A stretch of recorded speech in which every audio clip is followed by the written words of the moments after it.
তোমার বউ দেবী মায়ের সমান। আমি তোমার বউ দেবী মায়ের সমান।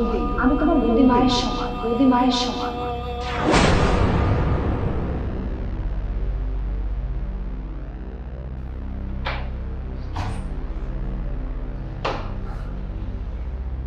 গেট খোলা।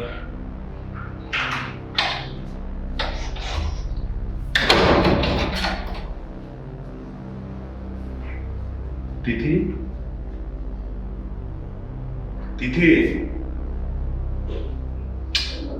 কিছুই তো বুঝছি না।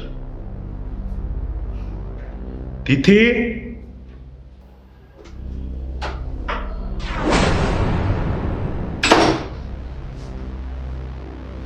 এ কি অবস্থা তোমার? তোমার পোশাক এমন কেন? বাসায় শুভ আছে না? কি হলো? তুমি এভাবে কেন? তুমি এভাবে খোলামেলা শুয়ে আছো, বাসায় শুভ আছে? আমি আমি আমি ভাবতেই পারছি না।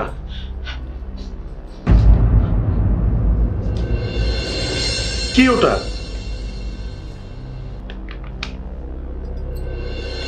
বৌদি, আমাকে ক্ষমা করে দিও।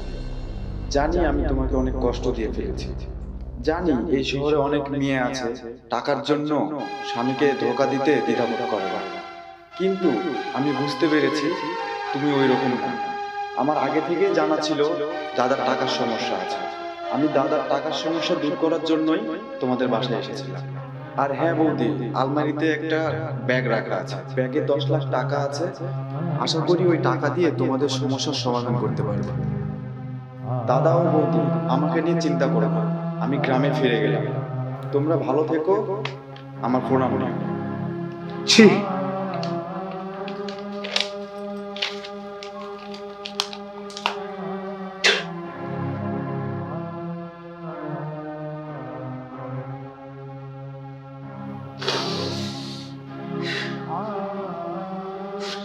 আজ আমার জন্য এগুলো সব না?